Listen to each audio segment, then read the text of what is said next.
Una buona giornata, una buona domenica a tutti voi telespettatori, ben ritrovati nei nostri studi con la nuova edizione di Focus TG.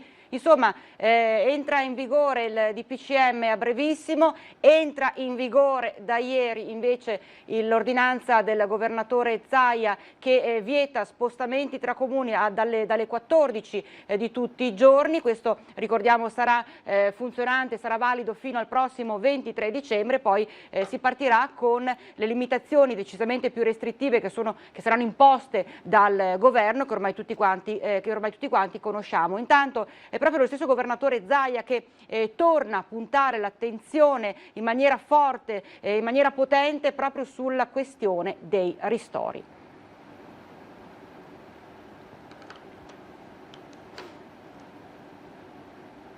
Per noi decade la nostra ordinanza, gli effetti dell'ordinanza decadono il 24 con l'entrata in vigore del provvedimento nazionale, quindi fino al giorno 23 alle ore 24 è valida la nostra ordinanza. Il decreto del governo è gerarchicamente superiore all'ordinanza della regione, quindi la chiusura dei confini comunali dalle 14 disposta dal Veneto resta in vigore fino al 23 dicembre compreso. L'ha chiarito il presidente Zaia nel quotidiano Punto Stampa, tornando anche sul tema fondamentale dei ristori. Ieri sera il premier Conte ha parlato di una prima tranche di 645 milioni a inizio gennaio. Dovremmo vigilare perché il presupposto per tutte queste misure è che le imprese, i lavoratori siano ristorati. Io ho sempre parlato di modello tedesco, di dare una percentuale sulla differenza di fatturato rispetto al mese dell'anno precedente, cioè stiamo parlando di dicembre, andremo a vedere il fatturato del dicembre 2019. Il governatore incalza: le misure restrittive sono accettabili, dice, solo a patto che vi sia una certezza per le aziende, quella di essere ristorate dal governo. L'adozione delle misure è sempre più difficile. Sono sempre meno comprese, per cui se a questo ci aggiungi anche la mancanza dei ristori è logico che i cittadini poi possano andare anche fuori di testa, no? Nel frattempo governo e regioni hanno cominciato le riunioni in vista della riapertura delle scuole il 7 gennaio. Condivisione dell'apertura, ma non deve prescindere dalla situazione sanitaria, che poi non si dica Zaia diceva di aprire, adesso non apre più, e l'altro aspetto è relativo a quanto aprire, perché comunque il dato del 75% oggettivamente è impegnativo. Un ritorno in classe che preoccupa il governatore. Non si sa quale sarà la situazione epidemiologica di gennaio, dice Zaia, ed il 7 gennaio dovrebbero riaprire anche gli impianti da sci e tutto il resto. Il 7 rischia di diventare il D-Day, no? Cioè che c'è un sacco di robe che dovrebbero accadere quel giorno. Se c'è mischia al centro è bene evitare che accadano e infilarsi dentro altre attività, però è altrettanto vero che ad oggi il tavolo sta lavorando per l'apertura del 7. E a risentirne maggiormente, soprattutto del nuovo DPCM, sono soprattutto, dicevamo, bar e ristoranti. Sapete benissimo che è prevista la chiusura di bar e ristoranti sotto le feste di Natale, e c'è tanta amarezza nella categoria, tra i rappresentanti di categoria. E allora siamo andati a vedere la situazione nel trevigiano e nel veneziano per cercare di capire come pensano di muoversi e come stanno vivendo questo periodo così difficile. Cominciamo proprio da Treviso.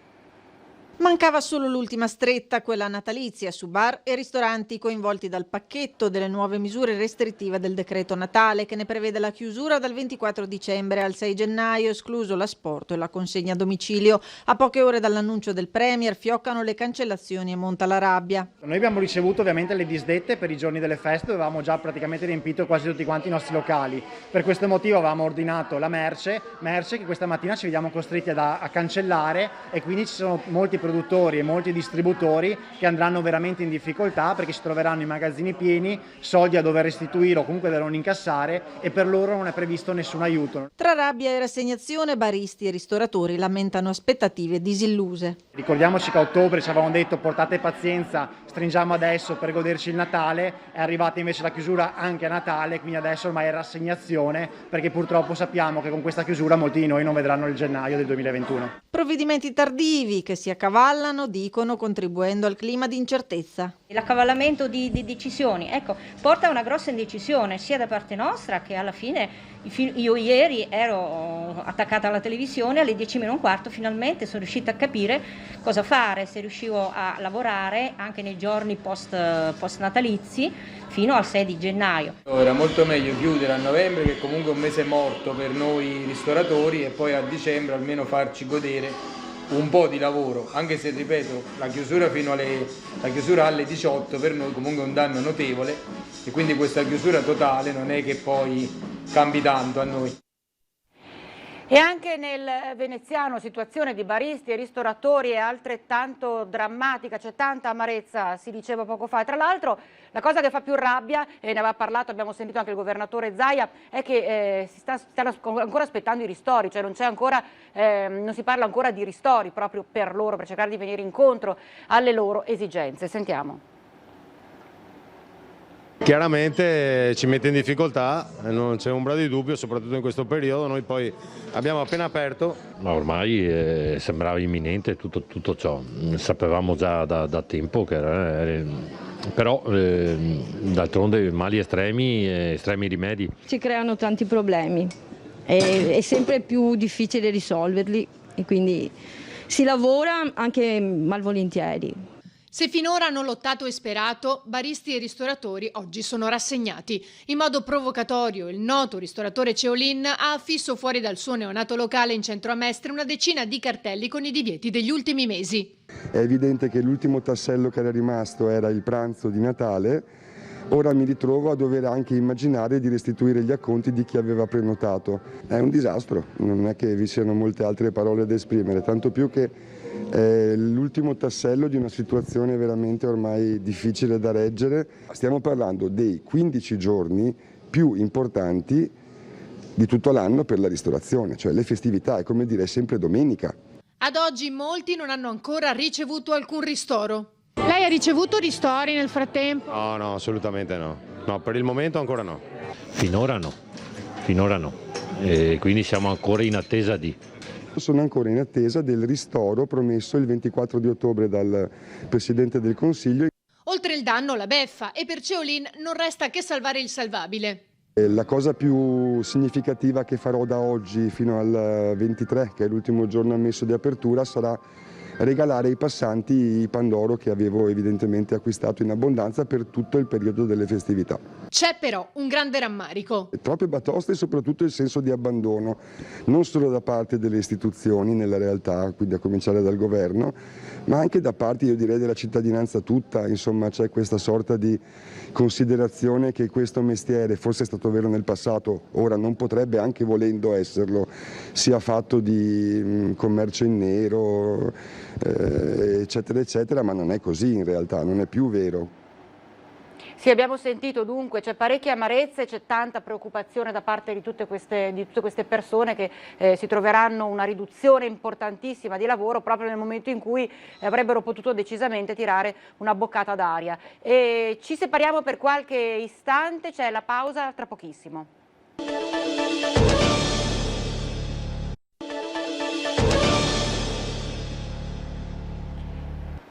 E siamo nuovamente in diretta. Certo è che tra il nuovo DPCM, tra l'ordinanza Zaia che prevede appunto, lo ricordiamo, la chiusura di trasferimenti tra comuni dalle 14 tutti i giorni, quindi soltanto la gente che abita in un comune può andare a fare la spesa nei negozi in quel comune dalle 2 del pomeriggio, insomma sta creando un po' di confusione, non è stato chiaro sin da subito come ci si doveva comportare, come ci si dovrà comportare nei prossimi giorni. E allora abbiamo fatto un giro in centro a Vicenza e abbiamo chiesto proprio alla gente cosa ha capito tra DPCM e ordinanza Zaia, cosa ha capito che accadrà da ieri ormai al 6 di gennaio. Vediamo.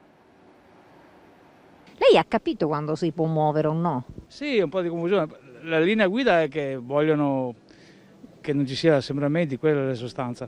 Però la cosa è abbastanza complicata. In realtà molto poco.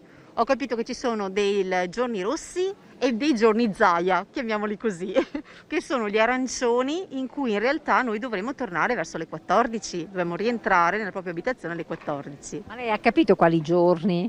Non tanto bene, sono sincera. È stato un po' complicato all'inizio e ho dovuto riguardarlo più volte, però sì, è stato un po' difficile effettivamente. Non ho capito del tutto. È un casino, se si può dire questa parola qua, vergognoso. Ma lei cosa avrebbe fatto? Bisogna ammettere che non è neanche facile, cioè che non è facile. Comunque forse una direttiva più pesante da subito. Quindi lei avrebbe fatto di nuovo una zona rossa per un periodo e non tutte queste gialle, rosse, calendario? Esatto, sì, esatto, per tutta l'Italia. La situazione è abbastanza complicata a dire il vero. Cerchiamo di seguire sia quello nazionale che quello del Veneto. Bisogna mettersi un po' a studiare. Abbiamo detto sì proprio prima, dopo ce lo studiamo bene per capire quando possiamo spostarci e dove. Quindi. Con un calendario incominciamo a segnarci. Esattamente, un calendario. Esatto. Ma voi avete capito quando si può uscire, non si può uscire? No, non tantissimo a dire la verità, infatti adesso prendiamo gli ultimi regali di Natale e dopo stiamo a casa. Quindi a scanso di equivoci? A scanso di equivoci stiamo a casa, sì, tanto per noi va anche bene, ci riposiamo un po' dopo quest'anno che è stato molto duro. Non ho capito nulla, niente proprio ci ho capito. Non ho capito quando dobbiamo uscire, quando dobbiamo stare a casa, non ci ho capito. Io spero che revochino almeno una, quella di Zaia, mercoledì, perché è giusto aver fatto quella di Zaia a coprire il periodo di vuoto nazionale, però spero che abbiano il buon senso di non sovrapporre le due dalla vigilia di Natale.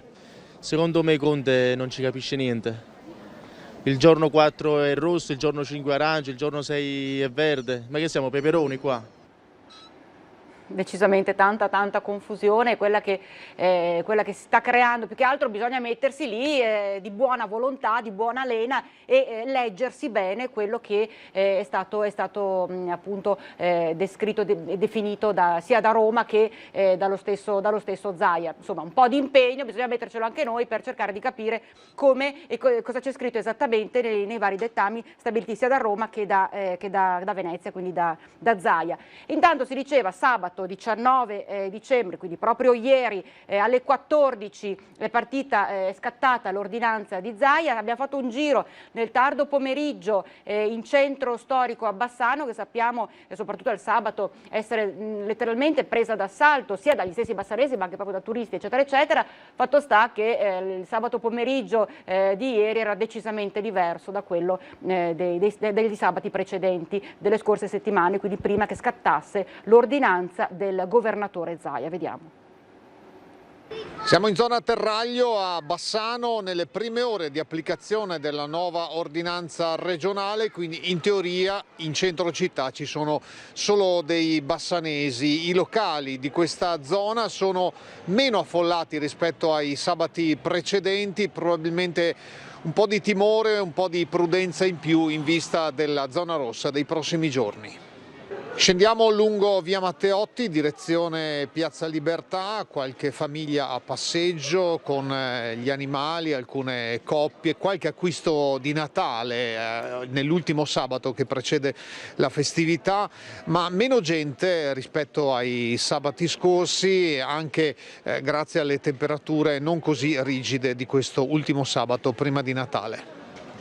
Anche alcuni negozi di abbigliamento attendono i clienti perché all'interno oggettivamente non si vede quasi nessuno, se non pochissimi clienti, al di là di quello che è il distanziamento e la quantità di persone massime previste all'interno. Tanta gente guarda oppure al massimo aspetta magari per comprare un regalo per Natale.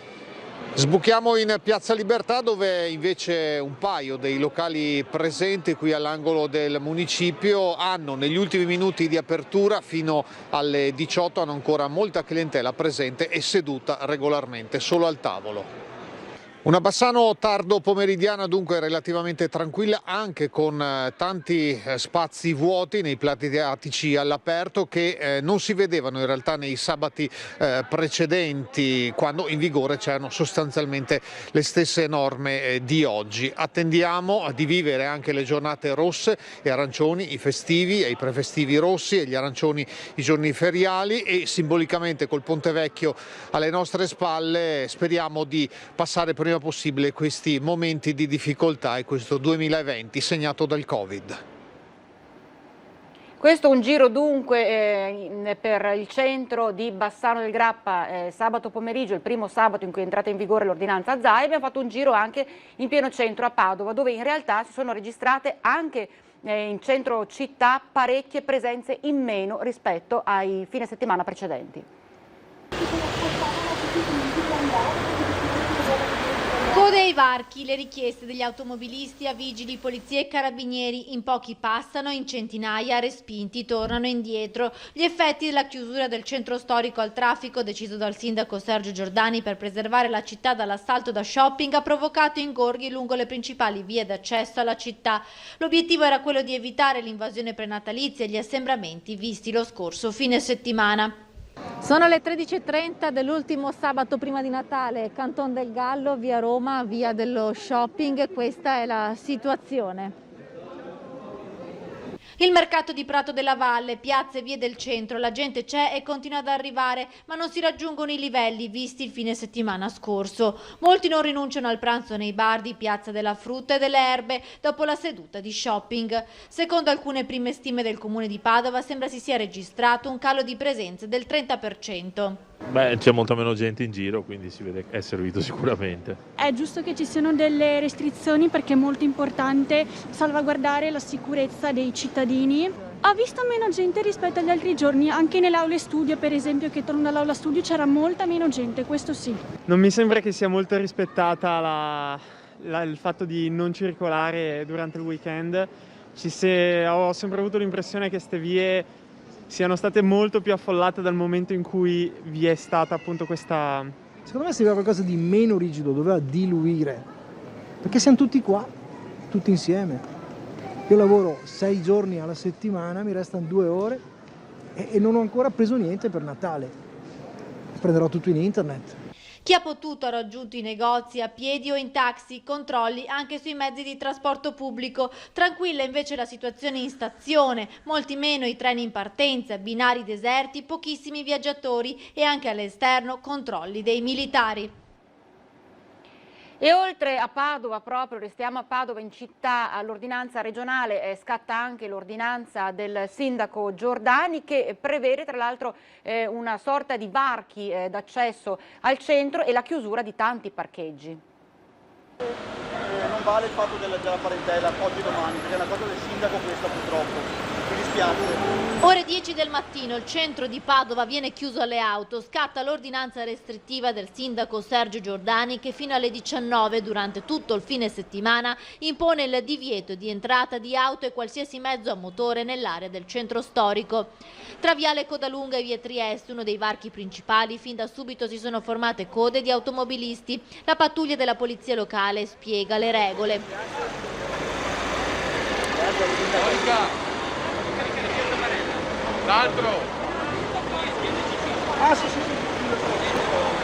L'ordinanza proibisce l'accesso al centro storico per tutti i veicoli a motore, non impedisce l'accesso a persone fisiche, ai pedoni e alle biciclette.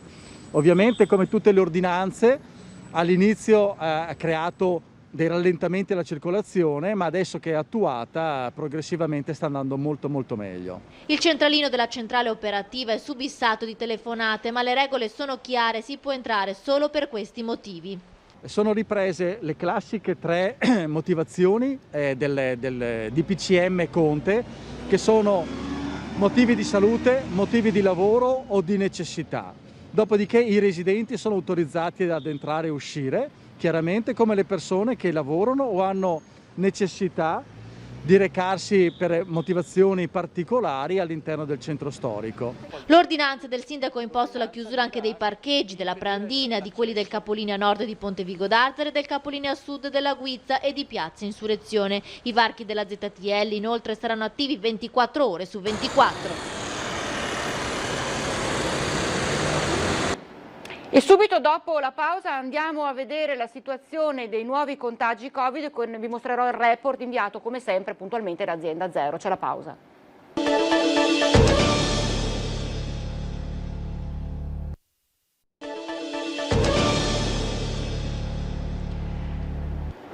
E rieccoci nuovamente in diretta. Allora, come avevo annunciato prima della pausa, andiamo subito a vedere il report inviato da Azienda Zero, vediamo che variazioni ci sono state nel corso della notte, quindi dalle 17 di ieri alle 8 di questa mattina.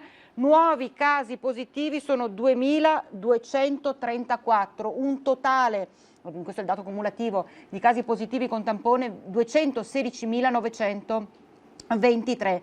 Andando a vedere la situazione negli ospedali in area non critica e in terapia intensiva, come sempre vediamo che variazioni ci sono state. Allora, 12 nuovi pazienti in area non critica e, dato ottimo, 3 persone che sono uscite dalla terapia intensiva, quindi questo meno 3 che ci segna appunto 3 persone in meno in terapia intensiva.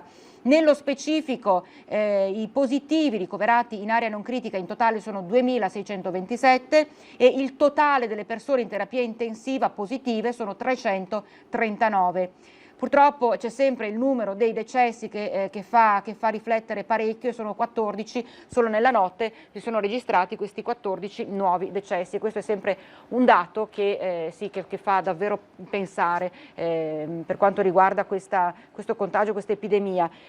Certo è che sia il DPCM che le ordinanze del governatore Zaia hanno un unico obiettivo, quello di cercare di limitare il più possibile il contagio, soprattutto in questi giorni così particolari delle festività natalizie. Allora abbiamo chiesto un parere a chi si occupa puntualmente di cura soprattutto dei pazienti, di persone positive, Covid positive o che pensano di essere Covid positivo, essere entrati in contatto con persone positive, che è il commissario dell'ULSS 7 Pedemontana, Bortolo Simoni.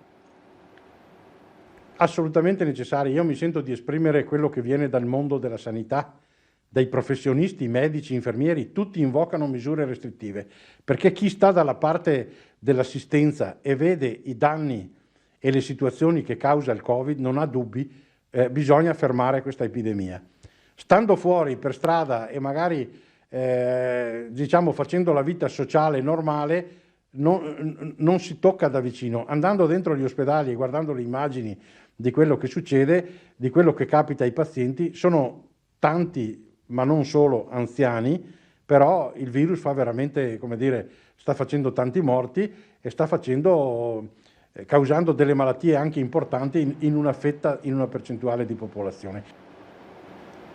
È inevitabile dire che c'è tanta preoccupazione soprattutto per le categorie più fragili, categorie più a rischio. Intanto la stessa assessora regionale alla sanità Manuela Lanzarin ha dichiarato che il prossimo 27 dicembre arriveranno le prime 875 dosi di vaccino anti-Covid, arriveranno a Padova e saranno destinate soprattutto ai pazienti delle case di riposo e ai sanitari che si trovano tutti i giorni in prima linea a avere a che fare appunto con persone malate. Domenica 27 dicembre arrivano in Veneto le prime 875 dosi di vaccini anti-Covid. L'annuncio era nell'aria. L'ufficialità è arrivata nel corso di un incontro tra le regioni, il governo e il commissario straordinario all'emergenza Domenico Arcuri. Le fiale arrivano allo Spallanzani il 25, mi sembra, a Roma, questa prima partita, e poi dalla Spallanzani partono direttamente per le regioni. Le regioni dovevano individuare ognuna un punto e individuare anche il riferimento. Noi abbiamo individuato l'azienda ospedaliera di Padova e l'unità farmaceutica dell'azienda ospedaliera di Padova. La prima somministrazione del vaccino deve essere seguita da una seconda a 21 giorni di distanza. A breve saranno chiarite anche le tempistiche per i quantitativi di vaccini anti-Covid che dalle prossime settimane arriveranno nei 7 hub scelti dalla Regione. I primi 185.000 vaccinati veneti saranno personale sanitario e ospiti e operatori della RSA. quindi servizi essenziali, forze dell'ordine e altre categorie protette. Infine, a primavera sarà il turno della popolazione indifferenziata. Indiscrezioni che noi abbiamo in interlocuzione con il governo e con il commissario Curo, si dice che per metà anno, quindi per maggio-giugno insomma, dovremmo arrivare. Queste dovremmo, e quindi condizionale, ma queste sono le indiscrezioni insomma, che dalle riunioni sono emerse. Il vaccino non è obbligatorio ma su base volontaria, tuttavia l'obiettivo è di raggiungere una quota di vaccinati attorno al 70-75%, anche se al momento è difficile fare previsioni su quale sarà l'adesione. Ci sarà, voi sapete, una campagna informativa nazionale, che quindi avrà valenza anche a livello nazionale su televisioni, su testate giornalistiche eccetera. Noi comunque stiamo già predisponendo anche una campagna informativa e di sensibilizzazione regionale. Dopo è difficile oggi, penso, per stime. E intanto, per cercare di venire incontro proprio ai cittadini, ai lavoratori, cercare di creare un ambiente, un ambito di totale sicurezza, sempre nel limite del possibile, ci aveva pensato Cartigliano qualche settimana fa. Anche il vicino comune di Rosà adesso ha attivato un punto tamponi per effettuarli ai dipendenti delle varie aziende che si trovano sul territorio comunale.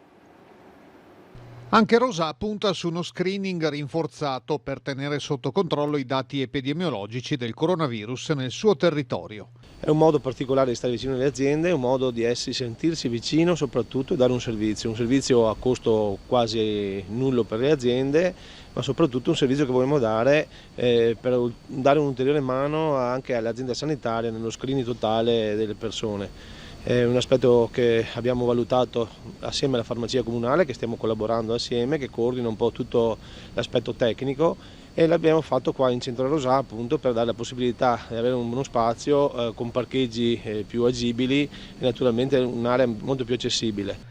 Lo screening sarà aperto anche a tutti i dipendenti del comune per dare così maggiore sicurezza anche ai cittadini che si recano in municipio.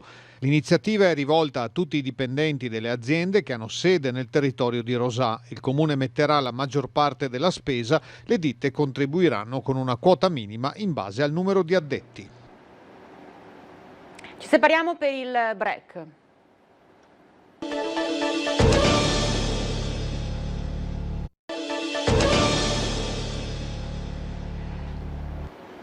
E rieccoci in diretta. Sono preoccupanti i dati legati all'occupazione in provincia di Vicenza, soprattutto per quanto riguarda l'orafo e il manufatturiero. Un appello, un grido d'allarme che arriva direttamente dalla CISL e invita proprio le istituzioni, la politica a cercare di attivarsi al massimo per ridurre il più possibile questa emergenza.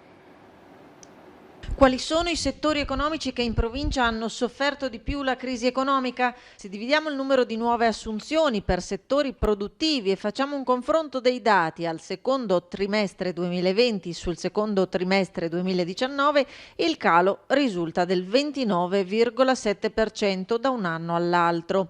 I settori più colpiti sono quelli legati al Made in Italy, stando ai dati di Veneto Lavoro forniti dalla CISL, dal tessile al calzaturiero all'oreficeria, trainanti per l'economia vicentina. Da rilevare anche il calo di assunzioni di quasi il 34% relativo al comparto metalmeccanico. La situazione è molto preoccupante soprattutto per il settore tessile. Abbiamo un 33% sul terzo trimestre del 2020, un 33% di assunzioni in meno, che è un dato incredibile. Se a questo ci aggiungiamo le ore di cassa integrazione, che sono elevatissime e sono più di 10 volte quelle della crisi del 2008-2009, che ha colpito duramente anche questo territorio, capiamo che si può aprire una stagione molto difficoltosa per l'occupazione anche in Veneto. Imprese del territorio che hanno risentito dell'emergenza sanitaria e che dalle quasi 77.000 attive nel 2010 si sono ridotte a circa 72.700 al secondo trimestre 2020. Abbiamo bisogno di riqualificare e rilanciare l'economia veneta, questa è la realtà di cui dobbiamo renderci conto. C'è bisogno di un grande piano Marshall, di un grande piano di rilancio che rilanci la nostra economia, che principalmente resta manifatturiera. E il prossimo 7 gennaio, forse, perché non possiamo dire altrimenti, riprenderanno a tornare a scuola, quindi riprenderanno la scuola in presenza anche i ragazzi delle scuole superiori anche nella nostra regione. C'è però un tema caldo, un punto nero, che è quello dei trasporti. Allora c'è stato un vertice anche in prefettura e in primo piano si mettono proprio i genitori dei ragazzi che devono prendere i mezzi pubblici per andare a scuola. Il 7 gennaio sarà la data di rientro in classe dei ragazzi delle superiori. Un problema già emerso è stato quello dei trasporti con autobus, dove si sono visti più volte assembramenti. Ecco perché l'Unione Comitato Genitori Scuole Superiori Bassanesi UCG si è riunito per chiedere a gran voce la convocazione urgente del tavolo trasporti provinciale per essere aggiornato su questa spinosa situazione e per poter contribuire, grazie all'esperienza maturata negli anni, alla risoluzione di eventuali problemi. Dobbiamo assolutamente tornare a scuola, non è possibile che se manca un pullman i ragazzi devono restare a casa e che non si possa tornare a scuola in sicurezza. Infine i genitori chiedono, come già fatto durante l'ultimo tavolo trasporti, controlli da parte delle autorità competenti anche nelle aree antistanti gli istituti scolastici, dove è più facile che si formino assembramenti all'entrata e all'uscita da scuola. Noi ribadiamo che la scuola è sicura, sicuramente il problema sono in questo momento i trasporti. Noi pensiamo che bisogna assolutamente tornare, ripensarli. Noi siamo disponibilissimi a aiutare, abbiamo chiesto più volte di essere convocati, anzi che sia convocato il tavolo trasporti, dove vogliamo discutere a tutti i livelli di questa problematica e risolverla finalmente, perché non è possibile trascinarla da tanti anni senza nessuna soluzione. Insomma, i genitori chiedono di poter collaborare assieme alle istituzioni preposte per garantire la pienezza del diritto allo studio, ritenendo che la scuola sia l'istituzione democratica per eccellenza e che debba continuare ad essere luogo di socialità e inclusività. Se ci fossero blocchi, dicono sempre i genitori, le scuole siano l'ultima istituzione che viene fermata, come avviene nei paesi confinanti. E abbiamo una notizia di cronaca, tanta paura ieri sera, siamo a Solagna in via Codogno, dove un'auto è finita contro il muro di un negozio. È rimasta ferita la conducente, una 39enne che è stata assistita dal personale SUEM, stabilizzata e trasferita in ospedale. I pompieri sono arrivati da Bassano, hanno messo in sicurezza la Mini Cooper che state vedendo, che è finita contro il muretto e appunto è finita contro il guardrail ed è andata a sbattere contro una Fiat Bravo che era parcheggiata a bordo strada. All'interno della Fiat Bravo c'era una ragazza di 18 anni che neanche a dirlo è rimasta molto scossa dall'incidente, da quanto accaduto, perché si è vista piombare addosso la macchina e a scopo cautelativo è stata condotta anche lei all'ospedale. I carabinieri sul posto per i rilievi hanno deviato il traffico, eseguito, dicevamo, i rilievi del sinistro e le operazioni di soccorso e messa in sicurezza del sito sono durate circa un'ora. E noi continuiamo invece a occuparci della situazione in questi giorni, perché non c'è solo Covid, ma c'è anche tutta una situazione legata al maltempo che si è abbattuto soprattutto sulle nostre montagne e nel Bellunese.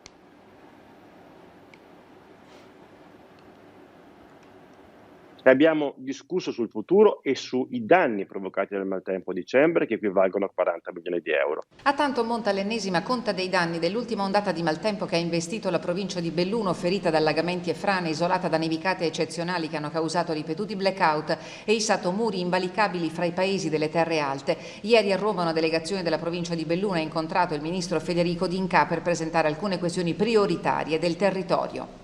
Noi abbiamo in questo momento fatto un passo in avanti in legge di bilancio, inserendo 135 milioni di euro per i danni ambientali in tutto il paese dovuti al maltempo, quindi la Protezione Civile va a ricostruire il suo fondo per gli interventi e sul 2022 metteremo ancora più soldi in maniera tale da poter rispondere nel corso del tempo. I tecnici della provincia hanno già conteggiato 132 frane, ma solo in primavera si potrà avere un quadro completo. Sulla questione la Regione si è attivata immediatamente, ha precisato in serata l'assessore regionale Bottacin. È la Regione, l'ente e non altri, che hanno la competenza e il compito di raccogliere tutti i dati sui danni e sulle necessità di spesa che ci sono state per affrontare l'emergenza, per poi inoltrarlo al Dipartimento Nazionale della Protezione Civile.